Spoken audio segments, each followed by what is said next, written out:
Mi suegra publicó que yo era violento, manipulador y un peligro para su hija, usando mi nombre completo y mis fotos, y lo hizo frente a toda su familia en Facebook. Me enteré porque un compañero de trabajo me escribió: «Oye, ¿todo bien en casa?». Abrí el enlace sin entender nada y lo primero que vi fue mi cara, sacada de mi propio perfil, acompañada de un texto largo donde ella aseguraba que llevaba años soportando en silencio por el bien de su hija. Decía que yo la controlaba, que la aislé de su familia, que tenía miedo de mí. No había pruebas. No había contexto. Solo acusaciones directas y comentarios debajo apoyándola. El post ya tenía decenas de reacciones. Corazones. Caritas de enojo. Gente escribiendo: «Fuerza, te creemos», siempre sospeché algo raro en él. Reconocí apellidos. Primos, tíos, conocidos de toda la vida. Personas que me habían saludado en cumpleaños y navidades ahora opinaban sobre mi supuesto carácter violento como si me conocieran de verdad. Lo primero que hice fue llamar a mi esposa. No me atendió. Le escribí un mensaje corto: «¿Viste lo que publicó tu mamá?». Pasaron 20 minutos. El post seguía ahí. Los comentarios seguían sumándose. Mi nombre seguía expuesto. Cuando por fin me respondió, solo dijo: «Sí, ya vi». Nada más. Le pedí que le dijera que lo borrara, que eso era una locura, que estaba diciendo cosas graves. Me contestó: «Está muy alterada. Déjala calmarse». Mientras tanto, mi suegra seguía activa. Respondía comentarios agradeciendo el apoyo. Escribió: «No es fácil hablar, pero como madre tenía que hacerlo». Esa frase se repetía una y otra vez debajo, citada por otros, como si justificara todo. Intenté comentar yo, pero cada cosa que escribía recibía respuestas inmediatas llamándome mentiroso o manipulador. Un tío suyo escribió: «Justo lo que haría alguien culpable». Borré mi comentario. No servía de nada. Cada intento de defenderme parecía confirmar, para ellos, que algo ocultaba. Mi teléfono no paraba de vibrar. Mensajes de gente preguntando qué pasó, otros directamente acusándome. Un amigo de la familia me bloqueó sin decir nada. Otro me escribió solo para decirme: «No te imaginaba así». Volví a llamar a mi esposa. Esta vez contestó. Le dije que necesitaba que hiciera algo, que no podía quedarse callada mientras su madre me destruía públicamente. Suspirá y me dijo: «No quiero pelear ahora. Esto se está saliendo de control». Esa frase me cayó peor que el post. Porque mientras ella intentaba no pelear, yo ya estaba siendo señalado. Mi reputación ya estaba en juego. Mi nombre ya estaba asociado a algo que nunca hice. El post seguía ahí cuando me fui a dormir esa noche. No había sido editado. No había sido borrado. Y mi esposa, que lo había visto desde el principio, no había hecho nada para detenerlo. Para el segundo día, la historia ya no era solo un post aislado, era una versión oficial que todos repetían como si fuera un hecho comprobado. Mi suegra empezó a contar su relato por todos lados. En comentarios, en mensajes privados, en llamadas. Según ella, yo era un marido controlador que había ido apagando a su hija con los años. Decía que la alejé de su familia, que revisaba su teléfono, que decidía con quién podía hablar. Nada de eso era cierto, pero estaba dicho con tanta seguridad que sonaba creíble. Debajo del post original escribió otra vez: «Las madres sabemos cuando algo no está bien. Yo la protegí». Esa frase se convirtió en la excusa perfecta para todos.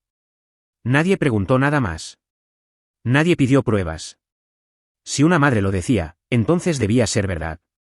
Mi esposa empezó a recibir mensajes de familiares preguntándole si estaba bien, si necesitaba ayuda, si estaba a salvo. Yo estaba sentado a su lado cuando le llegó uno de su prima diciendo: «Si necesitas salir de ahí, avísanos». Ella lo leyó, suspiró y dejó el celular boca abajo. Le pregunté qué estaba pasando. Me dijo que su mamá estaba exagerando, pero que no era el momento de confrontarla. «Solo quiere ayudar», repitió. Esa frase empezó a perseguirme. Ayudar, según ellos, significaba dejarme expuesto como un abusador. Esa noche intenté hablar con ella con más calma. Le dije que esto no era solo una discusión familiar, que había acusaciones graves circulando con mi nombre. Ella me respondió: «Si te defiendes tanto, parece que algo escondes». No lo dijo gritando. Lo dijo cansada, como si yo fuera el problema por insistir. Mientras tanto, mi suegra seguía construyendo su relato.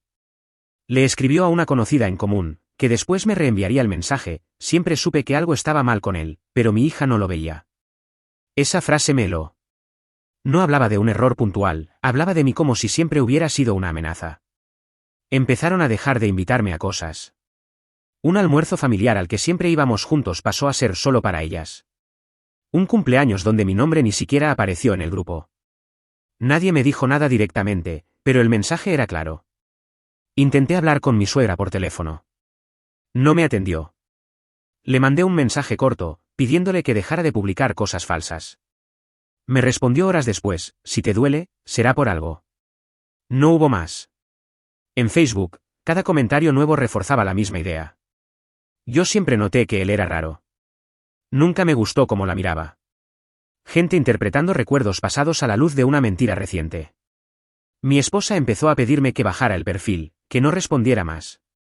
Estás empeorando todo, me dijo. Cuando le pregunté si ella creía lo que su mamá decía, no respondió de inmediato. Ese silencio fue peor que cualquier acusación pública. Para ellos, la historia ya estaba escrita. Yo era el esposo. El yerno. El supuesto monstruo. Y nadie parecía dispuesto a escuchar otra versión. Cada día aparecía algo nuevo, como si se hubieran puesto de acuerdo para no dejarme respirar. Un primo de mi suegra compartió el post original con el comentario: hay verdades que tarde o temprano salen. Una tía escribió debajo: yo siempre sospeché. No explicó de qué, pero tampoco hizo falta. Otros simplemente reaccionaban con caritas tristes o de enojo, como si yo ya hubiera sido juzgado. Empecé a notar quién me dejaba de seguir. Quién me bloqueaba. Quién miraba mis historias y no respondía más mis mensajes. Personas con las que había compartido asados, vacaciones, cenas familiares. Nadie me preguntó qué había pasado. Nadie me llamó para escucharme. El silencio también era una forma de ataque. Una tarde, mi suegra me llamó por teléfono. Contesté pensando que, por fin, quería hablar. No fue así. Si fueras un buen marido, nada de esto estaría pasando, me dijo sin saludar. Le pedí que dejara de decir mentiras, que estaba dañando mi nombre. Se rió, una risa corta, seca.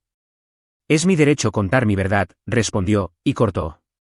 Ese mismo día publicó otra cosa, más corta, pero igual de clara: hay hombres que se victimizan cuando quedan expuestos. No puso mi nombre, pero no hacía falta. Todos sabían a quién se refería. Los comentarios volvieron a llenarse de apoyo. Mi esposa veía todo. No comentaba. No reaccionaba. En privado me decía que estaba cansada, que no quería seguir leyendo dramas. Cuando le pregunté por qué no aclaraba nada, me dijo: no quiero quedar en el medio. Yo ya estaba en el medio, aunque nadie pareciera notarlo. Intenté seguir con mi rutina, pero todo se sentía distinto. En el trabajo, un compañero me preguntó si necesitaba tomarme unos días. Otro evitaba mirarme a los ojos. No había acusaciones formales, pero la duda ya estaba instalada. Y una duda así no se borra fácil. Volví a escribirle a mi suegra, esta vez pidiéndole directamente que borrara las publicaciones. Le dije que estaba afectando mi trabajo, mis relaciones, mi vida. Su respuesta llegó horas después: eso lo deberías haber pensado antes. No aclaró antes de qué. Tampoco importaba. Los microataques no siempre venían de ella. A veces eran indirectos. Un comentario sarcástico en un grupo familiar. Una frase lanzada al pasar: hay gente que muestra su verdadera cara con el tiempo. Nadie decía mi nombre, pero todos miraban hacia mí. Una noche, mientras cenábamos, mi esposa me dijo que su madre estaba sufriendo mucho y que yo debería entenderlo. Le pregunté si alguien estaba entendiendo lo que me estaban haciendo a mí. Se encogió de hombros y dijo: esto es más grande que nosotros. No supe si era una excusa o una rendición. Empecé a guardar capturas de pantalla. No por estrategia, sino por necesidad. Sentía que, si no lo hacía, todo podría ser negado después. Cada post, cada comentario, cada mensaje. Algo dentro de mí ya no confiaba en que esto fuera a detenerse solo. La sensación constante era la misma: cualquier cosa que dijera podía usarse en mi contra, y cualquier silencio también. Mientras tanto, los ataques seguían llegando, pequeños pero constantes, como recordándome que, para muchos, yo ya estaba condenado. El momento en que entendí que estaba realmente solo fue cuando dejé de escuchar mi propia defensa en boca de mi esposa. Ya no me contradecía abiertamente, pero tampoco me apoyaba. En privado me decía que estaba exagerando, que todo era una tormenta pasajera. En público, cuando alguien insinuaba algo sobre mí, bajaba la mirada o cambiaba de tema. Ese silencio empezó a pesar más que los insultos. Mi suegra subió otro mensaje, esta vez más calculado. No era largo ni agresivo. Decía: las víctimas tardan en hablar. Pero tarde o temprano lo hacen. No mencionaba nombres. No necesitaba hacerlo. Los comentarios se llenaron de frases como: te creemos, hablar sana, el miedo paraliza. Yo leía todo desde el celular de mi esposa, porque ya ni siquiera quería entrar a mi cuenta. Le pregunté si podía, al menos, comentar algo aclarando que ella no estaba siendo maltratada.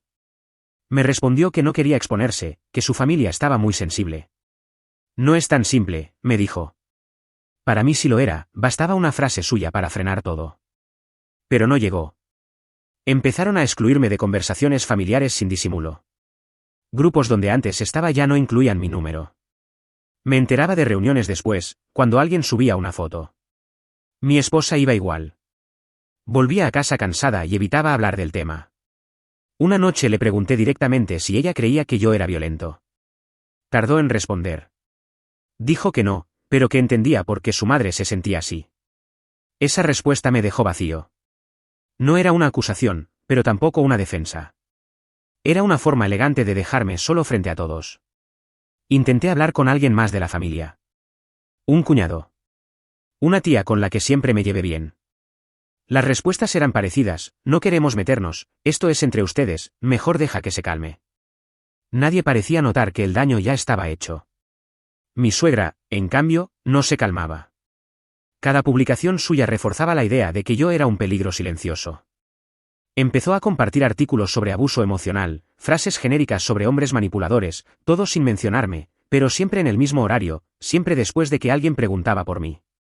Ahí entendí que esto no había sido un arranque. No era una reacción impulsiva. Era una narrativa construida paso a paso. Había frases ensayadas, tiempos medidos, silencios estratégicos. Y yo estaba atrapado en ella. Dejé de salir. Dejé de responder mensajes. Sentía que cualquier cosa podía ser malinterpretada. Mi mundo se fue achicando hasta quedar reducido a mi casa y a un matrimonio tenso, donde ya no sabía qué podía decir sin provocar otra discusión. Una noche, mientras mi esposa dormía, volví a leer todos los posts desde el principio. En orden. Fecha por fecha. Comentario por comentario. Por primera vez no sentí solo rabia. Sentí algo distinto, una incomodidad rara, como si hubiera piezas que no encajaban del todo. No sabía todavía qué significaba, pero tuve claro algo: si esto era un plan, no podía seguir reaccionando como si fuera un malentendido. Empecé a notar errores cuando dejé de leer los posts como ataques y empecé a leerlos como relatos. No fue de golpe. Fue una frase primero. Mi suegra escribió que una discusión había ocurrido el verano pasado, pero yo recordaba exactamente ese día porque estábamos de viaje con amigos y había fotos públicas. No dije nada. Solo lo anoté mentalmente.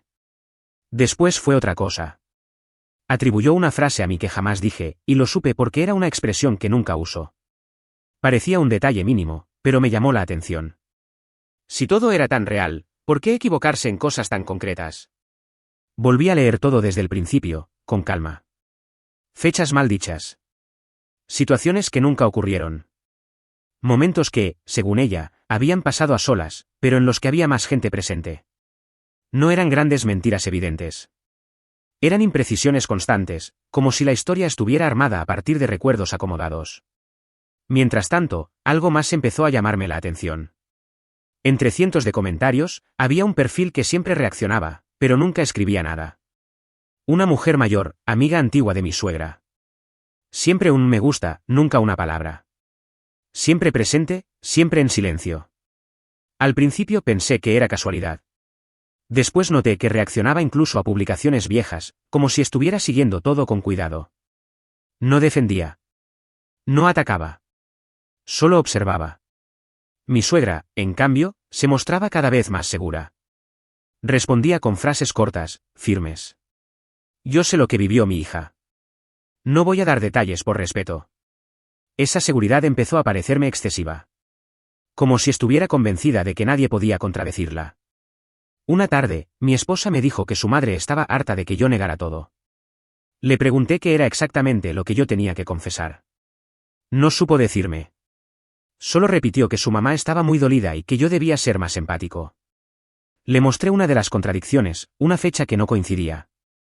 La miró rápido y dijo, no te pongas técnico. No es un juicio. Esa frase me dejó claro que nadie estaba interesado en la precisión. Solo en la narrativa. Esa noche hice algo que no había hecho antes. Guardé todo de forma ordenada. Capturas con fecha. Enlaces. Comentarios completos, no recortados. No pensaba usarlos. Solo quería tenerlos. Algo me decía que después nadie recordaría exactamente qué se había dicho y cómo. Al día siguiente, la amiga silenciosa volvió a reaccionar a una publicación nueva de mi suegra. Esta vez, segundos después de que fuera publicada. Me quedé mirando su perfil. No había actividad reciente. Nada. Solo esas reacciones constantes. Mi suegra escribió ese día, hay verdades que no necesitan pruebas, solo coraje para decirse. Fue aplaudida. A mí me sonó a advertencia. Como si se estuviera anticipando a algo. No sabía qué hacer con todo eso. No tenía una prueba clara, ni un plan, ni una salida. Solo tenía la sensación creciente de que la historia tenía grietas y que alguien más, además de mí, las estaba viendo. Por primera vez desde que todo empezó, dejé de sentir solo miedo. Sentí alerta. Y decidí, al menos, no perder nada de lo que estaba pasando. La presión dejó de ser pública y empezó a volverse directa, insistente, asfixiante. Mi suegra ya no se conformaba con insinuar. Empezó a exigir. Le escribió a mi esposa mensajes largos, uno tras otro, diciendo que mientras yo no admitiera lo que hice, no iba a haber paz en la familia. No hablaba de un hecho concreto. Hablaba de una confesión general, como si aceptar algo, lo que fuera, fuera la única salida. Mi esposa me mostró uno de esos mensajes. Decía, mientras él siga negándolo todo, yo no puedo quedarme callada. Le pregunté qué era exactamente todo. Me respondió que su madre sentía que yo estaba minimizando su dolor. Otra vez, nada específico. Solo presión. Intenté enfrentarla yo mismo. Le dije a mi esposa que necesitábamos sentarnos los tres y hablar con claridad. Ella se negó de inmediato. Dijo que su madre no estaba en condiciones, que sería peor. Que yo solo quería discutir. Sentí que cualquier intento de aclarar las cosas era interpretado como una amenaza. Mientras tanto, mi suegra volvió a publicar. Esta vez no fue una acusación directa, fue una pregunta disfrazada de reflexión, ¿por qué los culpables siempre piden pruebas? Los comentarios hicieron el resto. ¿Por qué mienten?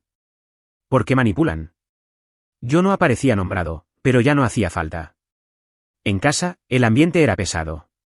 Mi esposa estaba irritable, distante. Cada vez que sonaba su teléfono, se tensaba. Yo sabía que eran mensajes de su madre, pero ella no los leía delante mío. Cuando le preguntaba, decía que no quería seguir hablando del tema. Una noche discutimos fuerte. Le dije que sentía que me estaba dejando solo. Me respondió que estaba cansada de elegir bandos. Que esto la superaba. Le pregunté si entendía que me estaban pidiendo que confesara algo que no hice. No respondió. Se fue a dormir. Al día siguiente, pasó algo distinto. Recibí un mensaje privado de la mujer que había estado reaccionando en silencio desde el principio. No era largo. No era dramático. Solo decía, guarda todo. No eres el único al que le hizo esto. Me quedé mirando la pantalla varios minutos. No sabía qué contestar. No sabía si confiar. Le respondí con un ¿a qué te refieres? No contestó enseguida. Ese mismo día, mi suegra volvió a insistir con la idea de la confesión. Le dijo a mi esposa que yo debía dar la cara si quería salvar el matrimonio. Que el silencio solo confirmaba las sospechas. Yo llevaba semanas hablando, explicando, negando, y aún así me acusaban de callar. Empecé a sentir que el objetivo no era la verdad, sino quebrarme. Forzarme a decir algo que pudiera usarse en mi contra. Cualquier cosa. Una frase sacada de contexto. Un perdón malentendido. Esa noche, la mujer silenciosa me respondió. Dijo que había pasado por algo parecido años atrás. Que mi suegra sabía manejar los tiempos y las palabras. Que nunca atacaba sin sentirse segura. Me repitió lo mismo, guardara todo. Cerré el chat sin contestar más. No porque no creyera, sino porque entendí que esto ya no era solo una pelea familiar. Era una situación donde cada movimiento tenía consecuencias. La presión seguía subiendo. Y por primera vez, tuve claro que alguien esperaba que yo cometiera un error. El error de mi suegra fue creer que todo lo que existía estaba bajo su control. Una mañana desperté con decenas de notificaciones. No eran insultos ni preguntas. Eran mensajes cortos, ¿viste esto? Es verdad. Abrí Facebook y lo primero que apareció fue una nueva publicación de mi suegra. Había subido un audio. Decía que era reciente. Aseguraba que lo había grabado, por seguridad, por miedo. En el texto afirmaba que se la escuchaba destrozada después de una de mis supuestas agresiones. Le di play. Reconocí su voz al instante. Sonaba calmada, firme, nada temblorosa. Hablaba de mí, sí, pero no como ahora decía. Hablaba de una discusión común, de que su hija y yo estábamos pasando un mal momento, de que ya se nos iba a pasar. No había miedo. No había urgencia. No había violencia. Los comentarios empezaron rápido. ¡Qué horror! Se le nota el terror en la voz. Esto confirma todo. Nadie parecía escuchar lo mismo que yo. O quizá escuchaban lo que querían escuchar. Mi esposa me mostró el post sin decir nada. Le dije que ese audio no era reciente. Que recordaba perfectamente cuándo se había grabado. Me miró con desconfianza. Mi mamá dice que sí, respondió. Y ahí entendí que la palabra de ella valía más que mi memoria. No hice nada. No comenté. No escribí. Me limité a guardar el audio. Algo dentro de mí me decía que no era el momento de reaccionar.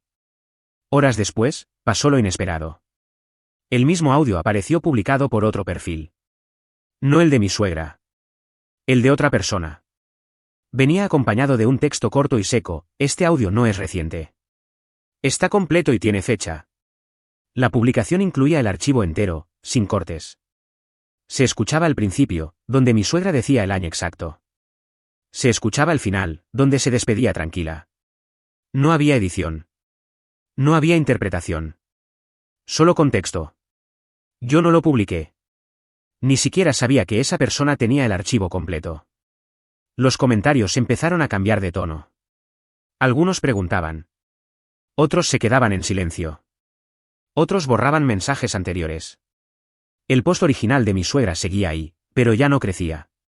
Ya no había aplausos. Ya no había frases de apoyo automáticas. Mi suegra no comentó nada durante horas. Después escribió una sola frase: no voy a discutir tecnicismos. Nadie respondió como antes. Mi esposa me llamó al trabajo. No gritó. No acusó.